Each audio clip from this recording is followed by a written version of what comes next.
Let us now consider why Buddhism started to disappear in India. Buddhism had been the dominant religion around much of the Gangetic plains in the early part of the Christian era.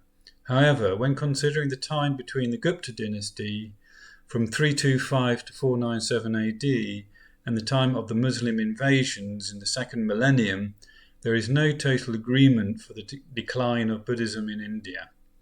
Certainly when Xuanzang, the Chinese monk, visited India in the 7th century, he witnessed more Hindus than Buddhists. Even in Varanasi, where the Buddha preached his first sermon, Xuanzang found 3,000 bhikkhus or Buddhist monks, but there was also 10,000 non-Buddhists.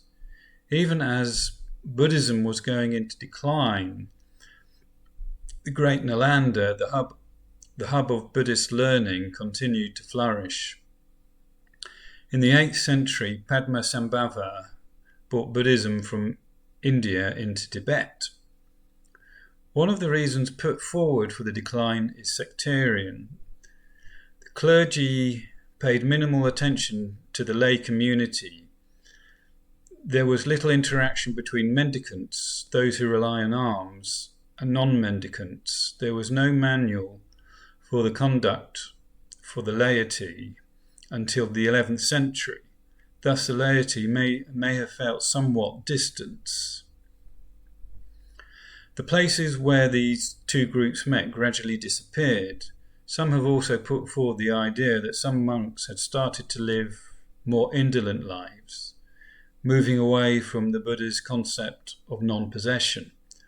Some of the monasteries were described as repositories for great wealth. The next argument for the decline of Buddhism is the secular one.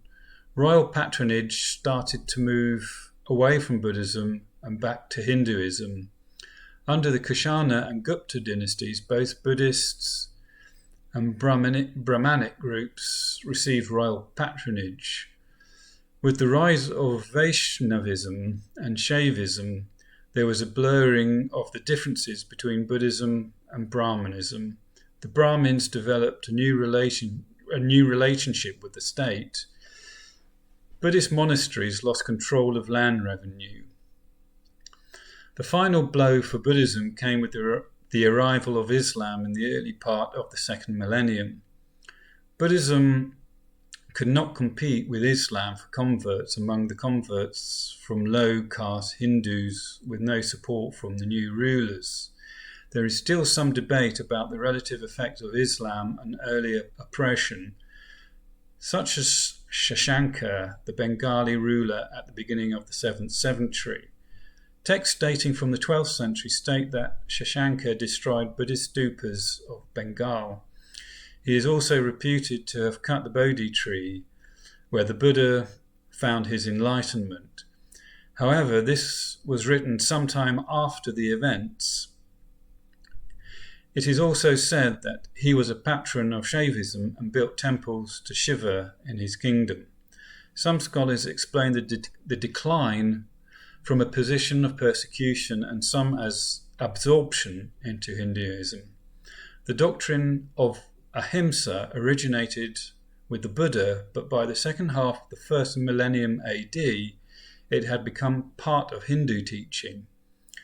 With the public debates with the Brahmin philosopher Shankaracharya, circa 788 to 820 AD, with Buddhists, Shankaracharya is said to have triumphed every time.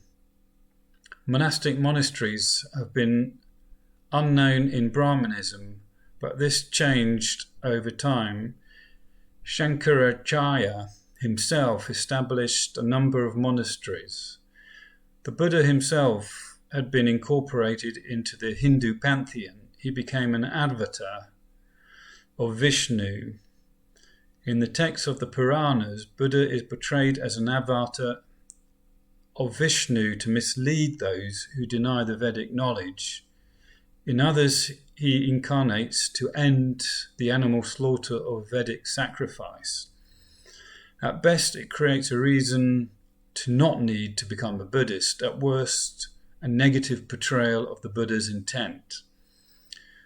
Some studies of the Bengal Puranas certainly show that the Buddhists were mocked, maligned, and subject to great rhetorical violence. How much we can say that this showed itself in physical violence is not clear.